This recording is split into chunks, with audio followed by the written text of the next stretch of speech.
ప్రజా తీర్పును స్వీకరిస్తున్నామన్నారు వైసీపీ అధినేత జగన్. పడినా తిరిగి లేస్తామని ధీమా వ్యక్తం చేశారు.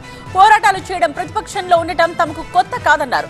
పవన్ కళ్యాణ్ సహా కూటమి నేతలకు అభినందనలు తెలిపిన జగన్ పేదలకు అండగా ఉంటామన్నారు. ప్రజల తీర్పు తీసుకుంటాం,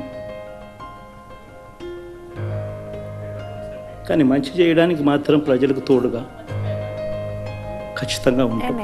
ఎన్నికల ఫలితాలు ఆశ్చర్యం కలిగిస్తున్నాయని ఆవేదన వ్యక్తం చేశారు వైసీపీ అధినేత జగన్. మేనిఫెస్టోలో 99% హామీలు అమలు చేశామని, సామాజిక న్యాయం చేసి చూపించామని, కానీ కోట్లాది మంది ప్రజల అభిమానం ఏమైందో తెలియడం లేదన్నారు. అక్క చెల్లెమ్మల అభిమానం, అవ్వాతాతల ఆప్యాయత ఎక్కడికి పోయిందో అర్థం కావడం లేదన్నారు. గతంలో ఎప్పుడూ జరగని విధంగా మంచి చేశామని, ప్రజలకు అన్ని రకాలుగా అండగా ఉన్నామన్నారు. విద్యా వ్యవస్థలో మార్పులు తీసుకొచ్చినా తల్లులు, పిల్లల ఆదరాభిమానాలు ఏమయ్యాయో తెలియడం లేదన్నారు జగన్.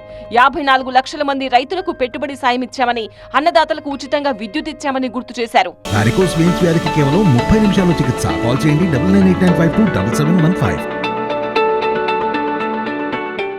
ఫలితాలన్నీ దాదాపుగా కొలిక్కొస్తా ఉన్నట్టున్నాయి. చూసిన ఫలితాలు, జరిగిన పరిస్థితులు చూస్తే నిజంగా ఆశ్చర్యంగా కూడా ఉన్నాయి. ఊహించలేదు ఇలా జరుగుతుందని, ఇలా వస్తాయని కూడా. ప్రజా తీర్పును గౌరవిస్తున్నామని చెప్పిన జగన్ పవన్ కళ్యాణ్ సహా కూటమి నేతలకు అభినందనలు తెలిపారు. ప్రతిపక్షంలో ఉండడం, పోరాటాలు చేయడం తమకు కొత్త కాదన్నారు. పేదల తరపున వైసీపీ అండగా ఉంటుందని, గుండె ధైర్యంతో ముందడుగు వేస్తామని చెప్పారు. ప్రజల తీర్పు తీసుకుంటాం, కానీ మంచి చేయడానికి మాత్రం ప్రజలకు తోడుగా ఖచ్చితంగా ఉంటాం.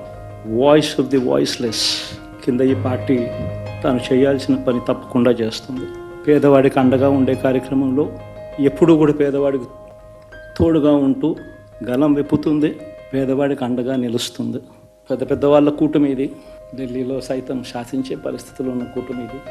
ఆ కూటమిలో ఉన్న బీజేపీకి, ఆ కూటమిలో ఉన్న చంద్రబాబు గారికి, ఆ కూటమిలో ఉన్న పవన్ కళ్యాణ్ గారికి, అందరికీ కూడా వాళ్ళ గొప్ప విజయానికి అభినందనలు. ముఖ్యమంత్రి పదవికి రాజీనామా చేసిన జగన్ లేఖను గవర్నర్కు పంపించారు. మరోవైపు వైసీపీ ఓటమిని ఆ పార్టీ శ్రేణులు జీర్ణించుకోలేకపోతున్నాయి. అంతా షాక్లో మునిగిపోయారు.